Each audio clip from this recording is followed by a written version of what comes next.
As the 1970s dawned, two issues dominated the national consciousness: the war in Vietnam and civil unrest at home. Across the country, protesters demanded that the United States get out of Vietnam in Southeast Asia. Richard M. Nixon, at left, was president during the early 70s until political scandal forced him to resign. The Republican president was succeeded by his vice president, Gerald R. Ford, at right. Democrat Jimmy Carter defeated Ford in 1976. Carter, waving, set an informal tone for his presidency by walking from the Capitol building to the White House on Inauguration Day. Economic problems plagued the nation through much of the decade. Unemployment lines swelled as factories closed and businesses failed. A major energy crisis intensified economic woes. Black Americans made major breakthroughs in the 70s. In 1973, Thomas Bradley was elected mayor of Los Angeles, the first black to run a major city that was predominantly white. Other minorities and women also made major advances. In 1976, Americans celebrated the bicentennial, the nation's 200th birthday. Fireworks exploded above the Lincoln Memorial in Washington, D.C., and across the country as citizens took pride in the achievements of the past and reflected on challenges to come.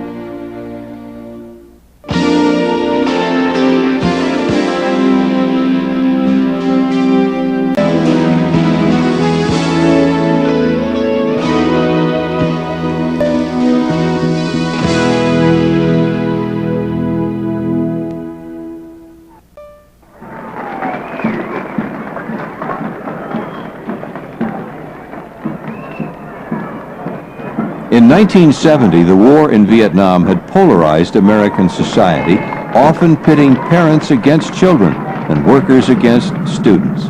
These construction workers marched in New York City in support of the war, but anti-war sentiment was strong. By 1970, some 40,000 Americans had died in Vietnam. This, coupled with reports of atrocities such as those committed by American troops in the Vietnamese village of My Lai, increased opposition to the war. Responding to public pressure, Nixon began withdrawing troops from Vietnam. Yet in April 1970, the president ordered U.S. forces to invade Cambodia, a country bordering South Vietnam. The invasion was undertaken to disrupt North Vietnamese command posts and supply routes in Cambodia, today called Kampuchea. Nixon's order outraged many Americans who believed that he was expanding the war. New protests broke out. And tragedy struck at Kent State University in Ohio.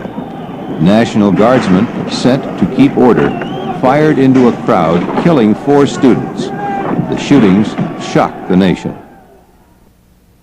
Nixon's National Security Affairs advisor, Henry Kissinger, at right, had long been engaged in talks to end U.S. involvement in Vietnam.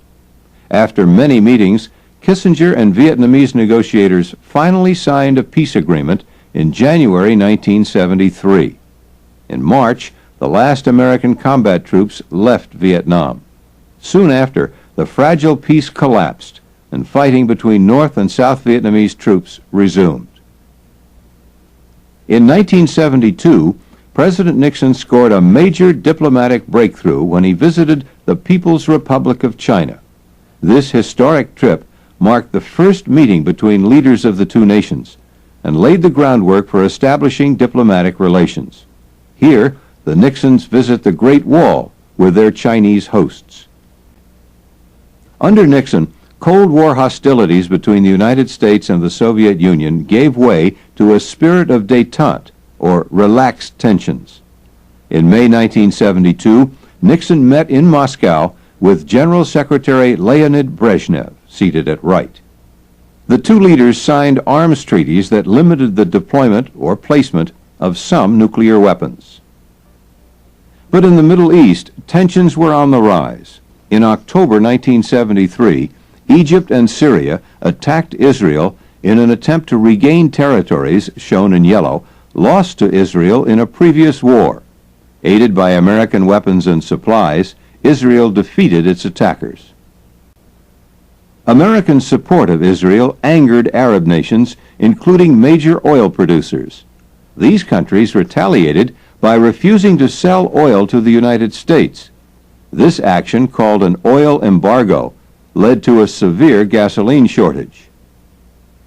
To reduce their dependence on foreign oil, Americans experimented with alternate energy sources, including solar power. The solar collectors on the roof of this house captured the sun's energy for heat. The energy crisis heightened concern about the environment. Many people demonstrated in support of conservation laws and anti-pollution regulations. In response, Congress passed major legislation to protect the environment. Activist Ralph Nader at Center rallied people from all walks of life to lobby for tough anti-pollution laws. These citizens, often called Nader's Raiders, helped win legislation to protect consumers' rights and to improve product safety. In 1972, the Watergate residential and office complex shown here in Washington, D.C., became the focus of a major scandal. A burglary there in offices of the Democratic National Committee was linked to Nixon's aides. The Senate formed a committee to investigate. Members included Howard Baker at far left and Chairman Sam Ervin Jr. next to him. Testimony by former White House counsel John Dean at right and others revealed that Nixon's advisors had approved the burglary. Testimony also disclosed that White House aides had concocted a cover-up to conceal their knowledge of the Watergate break-in. Soon, another scandal surfaced. Vice President Spiro T. Agnew, charged with accepting bribes while governor of Maryland, was forced to resign. He was succeeded by House Minority Leader Gerald Ford. Political cartoonists lampooned the scandals in the daily newspapers. In the summer of 1974, White House tapes of conversations in Nixon's office confirmed that the president himself had been involved in the cover-up. To avoid almost certain impeachment, Nixon resigned, becoming the first U.S. president ever to do so. Here, Nixon and his family say farewell to White House staff. Immediately after Nixon's resignation on August 9, 1974, Gerald Ford took the presidential oath of office.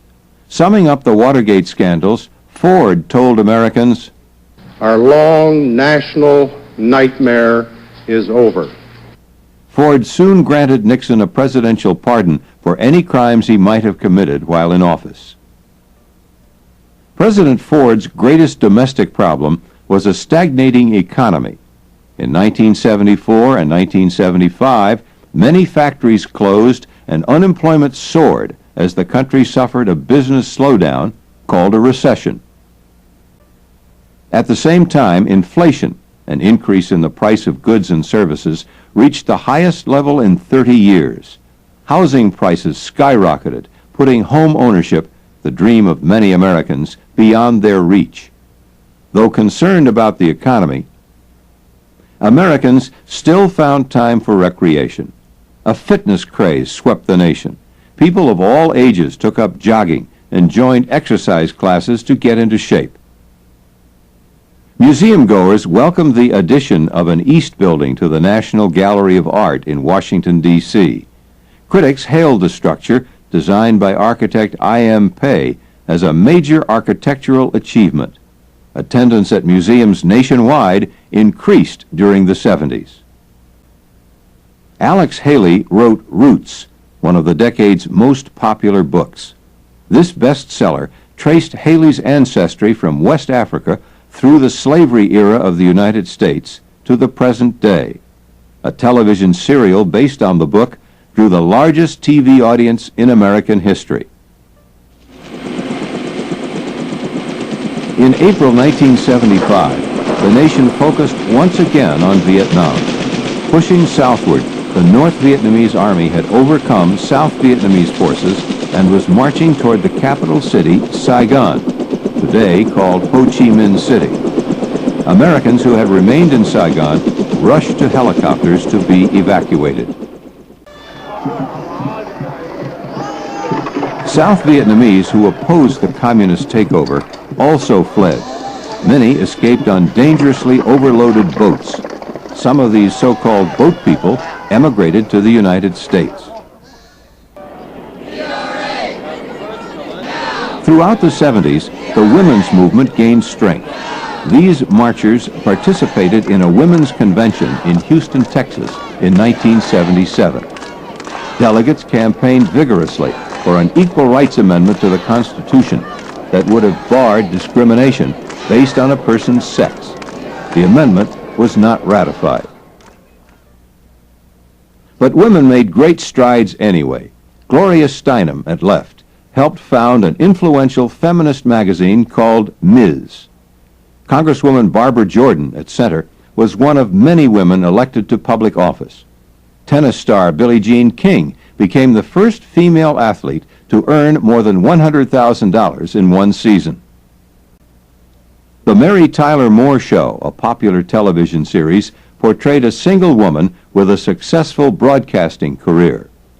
Like that character, more women entered traditionally male professions, such as law and engineering, in the 70s. Minority groups also improved their lives.